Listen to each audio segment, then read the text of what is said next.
ನನ್ನ ಹೆಸರು ನಾಗರಾಜ್, ಹಳೇಬಾತಿ ಗ್ರಾಮ.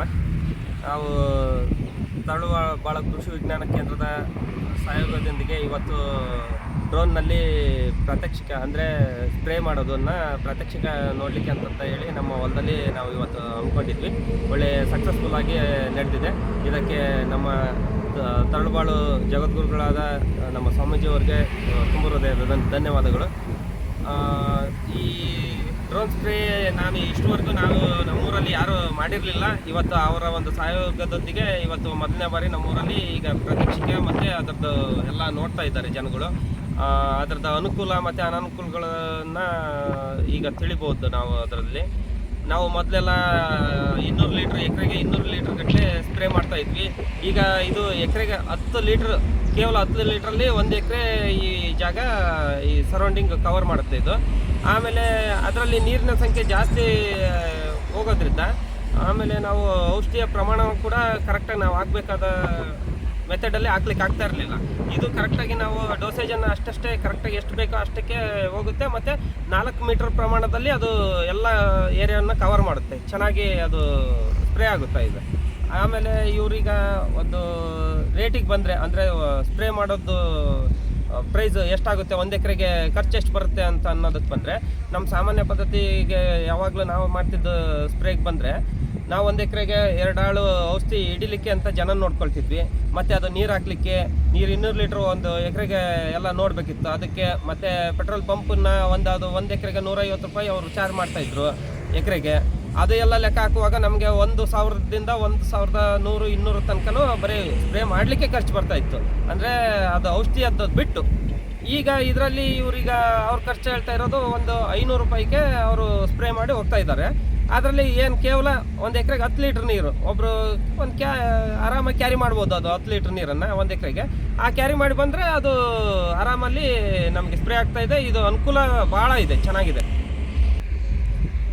ಸಾಮಾನ್ಯ ಪದ್ಧತಿಯಲ್ಲಿ ನಾವು ಈ 1,200 ಖರ್ಚುದು ಅಷ್ಟೇ ಲೆಕ್ಕ ಹೇಳೋದು ಮುಖ್ಯ ಅಲ್ಲ. ಟೈಮಿಂಗ್ ವಿಚಾರಕ್ಕೆ ಬಂದರೆ ಇದರಲ್ಲಿ ತುಂಬ ಟೈಮ್ ಸೇವ್ ಆಗುತ್ತೆ. ಎಷ್ಟು ಅಂತಂದರೆ ನಾವು 1 ಎಕರೆ 2 ಎಕರೆ ಸ್ಪ್ರೇ ಮಾಡಬೇಕು ಅಂತಂದ್ರು ಒಂದು ಟ್ಯಾಕ್ಟ್ರಲ್ಲಿ ನಾವು ಮನೆಯಿಂದ ಮಿಷಿನ್ ಹಾಕ್ಕೊಂಡು ಇಲ್ಲಿ ತಗೊಂಬರೋದು, ಆ ನಾಜಲನ್ನು ಅಳ್ಕೊಳ್ಳೋದಿರಲಿ, ಅವ್ರನ್ನ ಜನರಿಂದ ನೀರನ್ನು ಹಾಕೋದಿರಲಿ, ಇದಕ್ಕೆ ಸುಮಾರು 1 ಎಕರೆ ಸ್ಪ್ರೇ ಮಾಡಬೇಕು ಅಂದರೆ ನಮಗೆ 1ರಿಂದ 1.5 ಗಂಟೆ ಮ್ಯಾಕ್ಸಿಮಮ್ ಟೈಮ್ ಹಿಡಿತಾ ಇತ್ತು. ಈಗ ಇವತ್ತು ನಾನು ನೋಡುವ ಮಟ್ಟಿಗೆ ನಂದು 1 ಎಕರೆ ಪ್ರದೇಶನ ಕೇವಲ ಒಂದು 10 ನಿಮಿಷದಲ್ಲಿ ನಾನು ಸ್ಪ್ರೇ ಮಾಡಿದ್ದೀನಿ. ಅಂದರೆ 1.5 ಗಂಟೆಗೂ 10 ನಿಮಿಷಕ್ಕೂ ಎಷ್ಟು ಡಿಫ್ರೆನ್ಸ್ ಆಗಿದೆ ಅಂತಂದರೆ ಒಂದು 10 ಪಟ್ಟು ಜಾಸ್ತಿ ಸಮಯ ನಮಗೆ ಉಳಿತಾಯ ಆಗುತ್ತೆ ಇದರಲ್ಲಿ.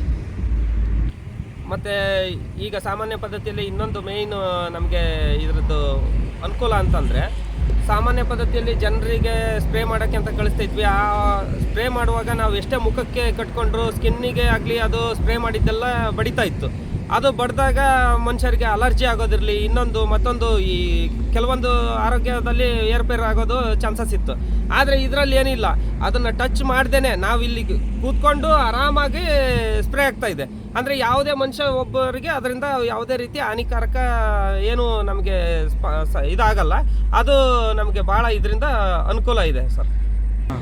ಈ ಡ್ರೋನಿಂದ ಎಷ್ಟು ನಮ್ಗೆ ಅನುಕೂಲ ಇದೆಯೋ, ಕೆಲವೊಂದು ಸಾರಿ ನಾವು ಅದರಿಂದ ಎಚ್ಚರ ತಪ್ಪಿದ್ರೆ ಅನಾನುಕೂಲನೂ ಆಗುತ್ತೆ, ಇಲ್ಲ ಅಂತ ಏನಿಲ್ಲ. ಕೆಲವೊಂದು ಹೊಲಗಳಲ್ಲಿ ಅಡ್ಡ ಲೈನ್ಗಳಿರ್ತವೆ. ನಮ್ಮ ಮೋಟ್ರುಗಳಿಗೆ ಕನೆಕ್ಷನ್ ತರಲಿಕ್ಕೆ ಅಂತ ಹೇಳಿ ನಾವೆಲ್ಲ ಅಡ್ಡ ಲೈನ್ ಹೋಗಿರ್ತದೆ. ಅದು ಅಲ್ಲಿ ಸ್ವಲ್ಪ ನಾವು ತುಂಬ ಜಾಗ್ರತೆ ಮಾಡಬೇಕು.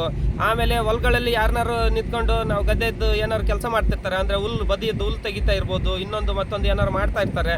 ಅವ್ರನ್ನೆಲ್ಲ ಆದಷ್ಟು ಆ ಗದ್ದೆಯಿಂದ ಹೊರಗಡೆ ಇಟ್ಟು ಕೆಲಸ ಮಾಡೋದ್ರಿಂದ ನಾವು ಇದರಿಂದ ಲಾಭ ಪಡಿಬೋದು. ಆದರೆ ಅನಾನುಕೂಲ ಏನೋ ಆಗದೆ ಇರೋ ಥರ ಇದರದ್ದು ಆದಷ್ಟು ಸೇಫಾಗಿ ನಾವು ಮಾಡ್ಬೋದು. ಇವತ್ತು ತರಳುಬಾಳು ಕೃಷಿ ವಿಜ್ಞಾನ ಕೇಂದ್ರದ ನಮ್ಮ ಮಲ್ಲಿಕಾರ್ಜುನ್ ಸರ್ ಇವತ್ತು ನಮಗೆ ಬಂದು ನ್ಯಾನೋ ಯೂರಿಯಾ 1/2 ಲೀಟ್ರ್ ಪ್ರತಿ ಎಕರೆಗೆ 1/2 ಲೀಟ್ರ್ ಥರ ಹೇಳಿದ್ದಾರೆ. ಅದನ್ನು ಸಿಂಪಡಣೆ ಮಾಡಿದ್ದಾರೆ. ಅದರಿಂದ ನಮಗೆ ಮೇಲ್ಗೊಬ್ಬರವಾಗಿ ಯೂರಿಯಾನ ನಾವು ಕೊಡೋದು ತುಂಬ ನಮಗೆ ಉಳಿತಾಯ ಆಗ್ತಾಯಿದೆ. ಮತ್ತು ಈ ಹುಳುಗಳ ಬಾಧೆಗೆ ಒಂದು ನಮಗೆ ಬೇವಿನ ಲಿಕ್ವಿಡ್ ಇದೆ, ಅದನ್ನೊಂದು ಬೇವಿನ ಎಣ್ಣೆ ಬರ್ತದಲ್ಲ, ಅದು ಸಿಂಪಡಣೆ ಮಾಡಿಸಿದ್ದಾರೆ. ಅದು ಮತ್ತು ಇದು ಎರಡನ್ನೂ ಮಿಕ್ಸ್ ಮಾಡಿ ಸಿಂಪಡಣೆ ಮಾಡಿದ್ದೀವಿ. ಇವತ್ತು ಒಳ್ಳೆ 1 ಎಕರೆಗೆ 1/2 ಲೀಟ್ರ್ ಬೇವಿನ ಎಣ್ಣೆ ಮತ್ತು 1/2 ಲೀಟ್ರ್ ನ್ಯಾನೋ ಯೂರಿಯಾ ಹಾಕಿ ಸ್ಪ್ರೇ ಮಾಡಿದ್ದೀವಿ ಇವತ್ತು. ನಮ್ಮ ಹೆಸರು ಶ್ರೀನಿವಾಸ್ ಅಂತ.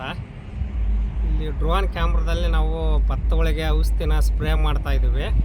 ಮೊದಲು ಸಾಮಾನ್ಯವಾಗಿ ರೈತರು ಕ್ಯಾನ್ಗಳನ್ನ ಹಾಕ್ಕೊಂಡು ಸ್ಪ್ರೇ ಮಾಡ್ತಾಯಿದ್ರು. ಆಳುಗಳ ಸಮಸ್ಯೆ ಭಾಳ ಆಯ್ತು ಅಂದು ಮತ್ತು ಪವರ್ ಸ್ಪ್ರೇ ತಂದ್ವಿ, ಅದಕ್ಕೂ ಕೂಡ ಸಮಸ್ಯೆ ಭಾಳ ಆಗಿದೆ. ಈಗ ಡ್ರೋನ್ ಬಂದಿರೋದ್ರಿಂದ ಸುಲಭವಾಗಿ ಕೆಲಸ ಆಗ್ತಾಯಿದೆ. ಅದು 3 ಎಕರೆ ಹೊಡ್ಯೋಕ್ಕೆ ಬೆಳಗ್ಗೆ 7 ಗಂಟೆಗೆ ಹೋಗಿ 12 ಗಂಟೆ ಮಟ್ಟ ಹೊಡಿತಾ ಇದ್ವಿ. ಇದು ಕೇವಲ 8 ಗಂಟೆ ಬಂದರೂ 8:30 ಒಳಗೆ ಹೊಡ್ಕೊಂಡು ಮನೆಗೆ ಹೋಗ್ಬೋದು. ಆಗ ನಮ್ಮ ಆರೋಗ್ಯನೂ ಒಳ್ಳೆಯದ ಇರುತ್ತೆ.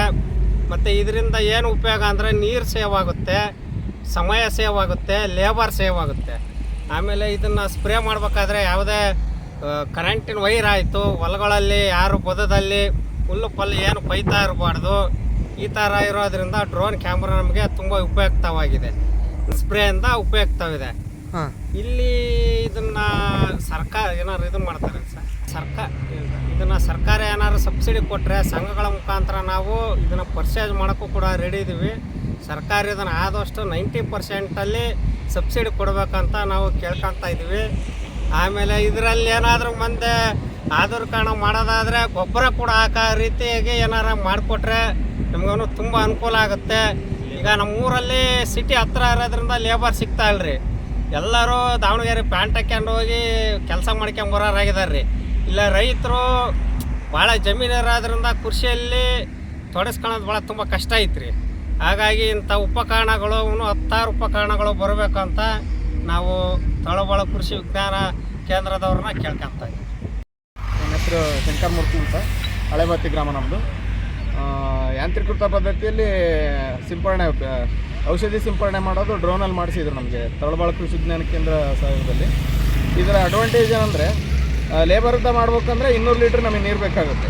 ಇದು 10 ಲೀಟ್ರಲ್ಲಿ 1 ಎಕರೆ, ಕಡಿಮೆ ಸಮಯ, ಕಡಿಮೆ ನೀರು, ಔಷಧಿನೂ ಬಳಕೆ ಕಡಿಮೆ ಆಗುತ್ತೆ.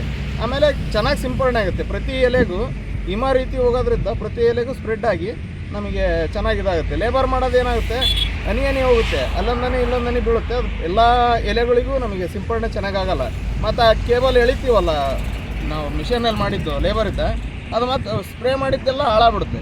ಇದು ಹಂಗಲ್ಲ, ನಮಗೆ ಮೇಲಿದ್ದ ಹೋಗೋದ್ರಿಂದ ಪ್ರತಿ ಗರಿಗೂ ನಮಗೆ ಸಿಂಪರಣೆ ಆಗಿ ಚೆನ್ನಾಗಿ ಬರುತ್ತೆ. ಈ ಪದ್ಧತಿ ಬೇರೆ ಫೋನಲ್ಲಿ ಯೂಟ್ಯೂಬಲ್ಲಿ ನೋಡ್ತಾ ಇದ್ವಿ. ಬಟ್ ನಮ್ಮ ICR ತಳಬಾಳ ಕೃಷಿ ವಿಜ್ಞಾನ ಕೇಂದ್ರದವರು ನಿಮ್ಮೂರಲ್ಲಿ ಒಂದು ಡೆಮೋ ಮಾಡಿಸಿ ನೀವು ಅದ್ರ ಬಗ್ಗೆ ಆಸಕ್ತಿ ಇದ್ದವ್ರು ಮಾಡ್ಕೊಳ್ರಿ ಅಂತ ಹೇಳಿದ್ದಕ್ಕೆ ಇವತ್ತು ನಮ್ಮ ಗ್ರಾಮದಲ್ಲಿ ಅದನ್ನ ಮಾಡಿ ಪ್ರಾತ್ಯಕ್ಷಿಕ ಮಾಡಿ ಇವತ್ತು ಹೆಚ್ಚು ಕಡಿಮೆ ಒಂದು 30 ಎಕರೆ ನಮಗೆ ಸ್ಪ್ರೇ ಮಾಡಿದ್ದಾರೆ. ತುಂಬ ಖುಷಿಯಾಗಿದೆ. ತುಂಬ ಧನ್ಯವಾದಗಳು ICR ತಳಬಾಳ ಕೃಷಿ ವಿಜ್ಞಾನ ಕೇಂದ್ರ. ಎಲ್ರಿಗೂ ನಮಸ್ಕಾರ. ನಾನು ಮಲ್ಲಿಕಾರ್ಜುನ್, ICR ತಳಬಾಳ ಕೃಷಿ ವಿಜ್ಞಾನ ಕೇಂದ್ರದಲ್ಲಿ ಬೇಸಾಯ ತಜ್ಞನ ಕೆಲಸ ಮಾಡ್ತಾ ಇದ್ದೀನಿ. ಇವತ್ತು ನಾವು ಹಳೆಬಾತಿ ಗ್ರಾಮದಲ್ಲಿ ಸುಮಾರು ಒಂದು 30 ಎಕರೆಯಷ್ಟು ಪ್ರದೇಶನ ನಾವು ಏನು ಕೃಷಿ ಡ್ರೋನ್ ಮುಖಾಂತರ ಸಿಂಪರಣೆ ಮಾಡಿದ್ವಿ. ಇಲ್ಲೇನಪ್ಪ ಅಂದರೆ ನ್ಯಾನೋ ಯೂರಿಯಾ ಮತ್ತು ನೀಮ್. ಯಾಕೆಂದರೆ ಈಗ ಸಾಮಾನ್ಯವಾಗಿ ರೈತರು ಮೇಲ್ಗೊಬ್ಬರ ಕೊಡ್ಬೇಕಾದ್ರೆ ಯೂರಿಯಾ ಕೊಡ್ತಾರೆ. ಈಗ ಯೂರಿಯಾ ಕೊಟ್ಟಾಗ ಏನಾಗುತ್ತೆ, ಕೆಲವು ರೈತರು ಹೇಳ್ತಾರೆ ಸರ್ ಯೂರಿಯಾ ಕೊಟ್ಟರೆ ನಮ್ಮ ಹೊಲದಲ್ಲಿ ಸ್ವಲ್ಪ ಕೀಟ ರೋಗ ಬಾಧೆ ಜಾಸ್ತಿ ಆಗುತ್ತೆ, ಮತ್ತು ಯೂರಿಯಾ ಕೊಡ್ಬೇಕಾದ್ರೆ ಡೋಸೇಜ್ ಜಾಸ್ತಿ ಕೊಡೋದ್ರಿಂದ ಚೆನ್ನಾಗೇನೋ ಬೆಳ್ಕೊಳ್ಳುತ್ತೆ, ಬಟ್ ಇಳುವರಿ ಕಡಿಮೆ ಆಗುತ್ತೆ. ಹಾಗಾಗಿ ಅದ್ರ ರಿಪ್ಲೇಸ್ಮೆಂಟು ಮಾಡೋ ನಿಟ್ಟಿನಲ್ಲಿ ಈ ನ್ಯಾನೋ ಯೂರಿಯಾ ಅಂತ ಒಂದು ಏನು ಲಿಕ್ವಿಡ್ ರೂಪದಲ್ಲಿ ಬಂದಿದೆ. ಇದನ್ನು ನಾವು 1 ಎಕರೆ ಪ್ರದೇಶಕ್ಕೆ 500 ml ಅಷ್ಟು ನಾವು 1 ಎಕರೆ ಪ್ರದೇಶಕ್ಕೆ ಬಳಸ್ಬೋದು. ಅಂದರೆ 4 ml ಪ್ರತಿ ಲೀಟ್ರ್ ನೀರಿಗೆ ಬಳಕೆ ಮಾಡಬಹುದು.